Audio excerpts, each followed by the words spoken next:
السلام علیکم ورحمۃ اللہ وبرکاتہ۔ اعوذ باللہ من الشیطان الرجیم۔ بسم اللہ الرحمن الرحیم۔ رب اشرح لی صدری ویسر لی امری واحلل عقدۃ من لسانی یفقہوا قولی۔ سورہ بقرہ ایپیسوڈ 38، آیت نمبر 213 سے۔ كان الناس أمة واحدة فبعث الله النبيين مبشرين ومنذرين وأنزل معهم الكتاب بالحق ليحكم بين الناس فيما اختلفوا فيه وما اختلف فيه إلا الذين أوتوه من بعد ما جاءتهم البينات بغيا بينهم فهدى الله الذين آمنوا لما اختلفوا فيه من الحق بإذنه والله يهدي من يشاء إلى صراط مستقيم۔ دراصل لوگ ایک ہی گروہ تھے اور اللہ تعالیٰ نے نبیوں کو خوشخبریاں دینے اور ڈرانے والا بنا کر بھیجا اور ان کے ساتھ سچی کتابیں نازل فرمائیں تاکہ لوگوں کے ہر اختلافی امر کا فیصلہ ہو جائے، اور صرف ان ہی لوگوں نے جنہیں کتاب دی گئی تھی جو اسے دیے گئے تھے اپنے پاس دلائل آ چکے کے بعد آپس کے بغض و انا کی وجہ سے اس میں اختلاف کیا۔ اس لیے اللہ پاک نے ایمان والوں کی اس اختلاف میں بھی حق کی طرف اپنی مشیت سے رہبری کی، اور اللہ تعالیٰ جس کو چاہے سیدھی راہ کی طرف رہبری کرتا ہے۔ Mankind was of one religion before their deviation. Then Allah sent the prophets as bringers of good tidings and warners, and sent down with them the scripture in truth to judge between the people concerning that in which they different, and none differed over the scripture except those who were given it after the clear proofs came to them out of jealous animosity among themselves, and Allah guided those who believed to the truth concerning that over which they had differed by His permission, and Allah guides whom He wills to a straight path. أم حسبتم أن تدخلوا الجنة ولما يأتكم مثل الذين خلوا من قبلكم مستهم البأساء والضراء والزلزلوا حتى يقول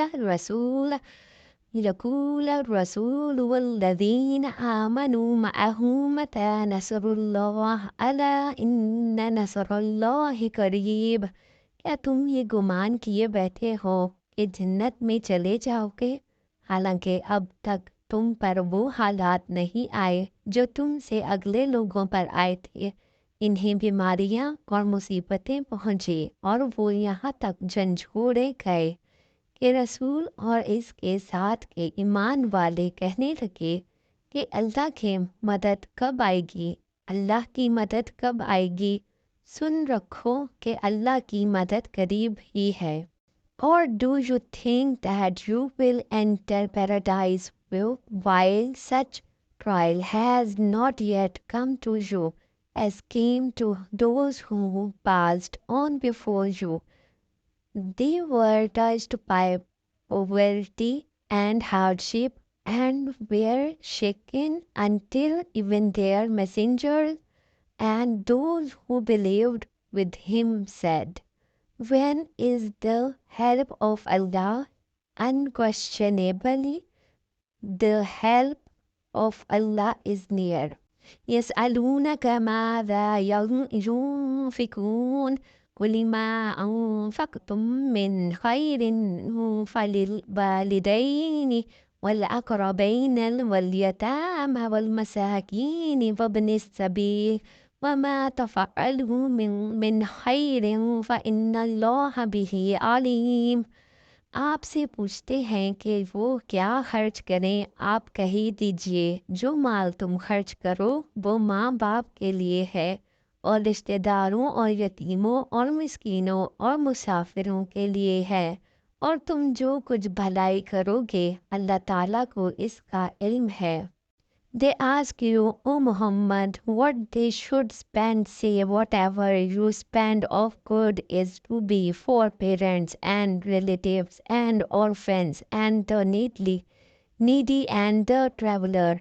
And whatever you do of good, indeed, Allah is knowing of it. نا واقف لوگ جب اپنے قیاس و گمان کی بنیاد پر مذہب کی تاریخ مرتب کرتے ہیں تو کہتے ہیں کہ انسان نے اپنی زندگی کی ابتدا شرک کی تاریکیوں سے کی، پھر تدریجی ارتقاء کے ساتھ ساتھ یہ تاریکی چھٹتی اور روشنی بڑھتی گئی یہاں تک کہ آدمی توحید کے مقام پر پہنچا۔ قرآن اس کے برعکس یہ بتاتا ہے کہ دنیا میں انسان کی زندگی کا آغاز پوری روشنی میں ہوا ہے۔ اللہ تعالیٰ نے سب سے پہلے جس انسان کو پیدا کیا تھا اس کو یہ بھی بتا دیا تھا کہ حقیقت کیا ہے اور تیرے لیے صحیح راستہ کون سا ہے۔ اس کے بعد ایک مدت تک نسل آدم راہ راست پر قائم رہی اور ایک امت بنی رہی، پھر لوگوں نے نئے نئے راستے نکالے اور مختلف طریقے ایجاد کر لیے۔ اس وجہ سے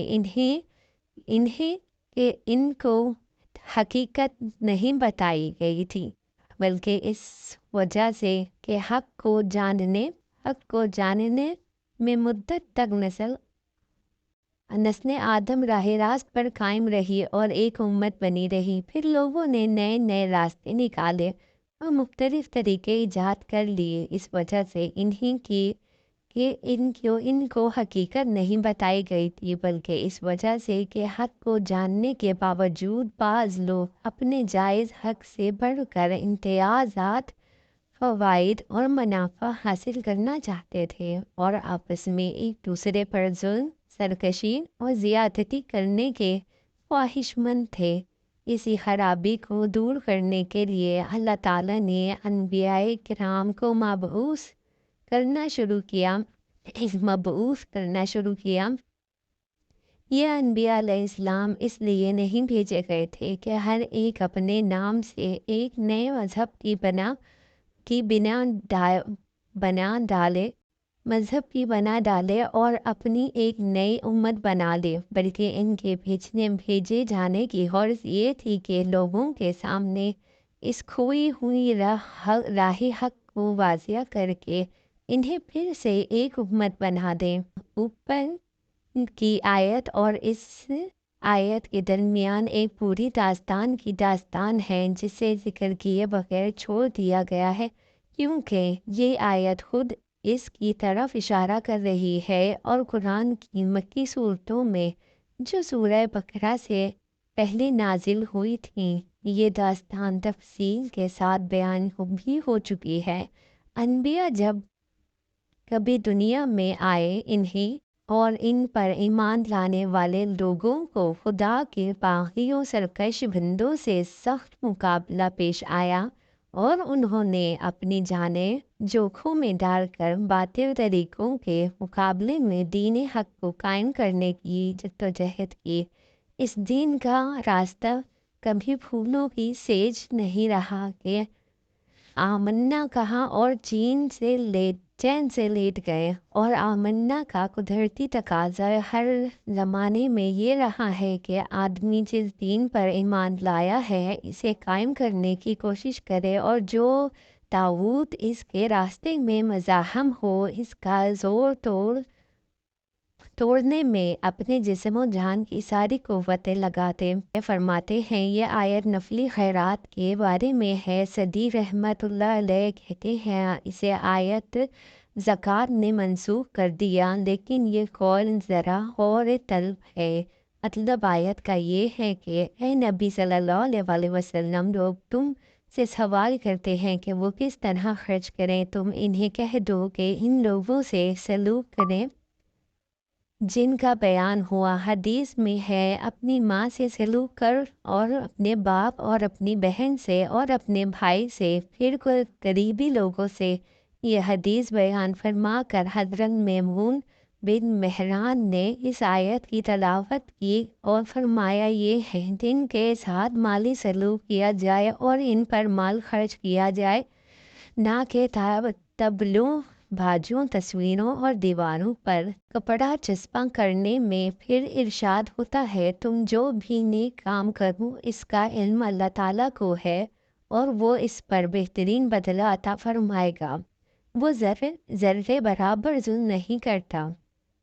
یہ تھے ہماری آج کی آیات اور اس کا ترجمہ تفسیر۔ اگر آپ کو میری ویڈیو پسند آئے تو اس کو لائک کریں، شیئر کریں اور سبسکرائب کریں، اور کمنٹ باکس میں کمنٹ کر کے ضرور بتائیے کہ ویڈیو کیسی تھی۔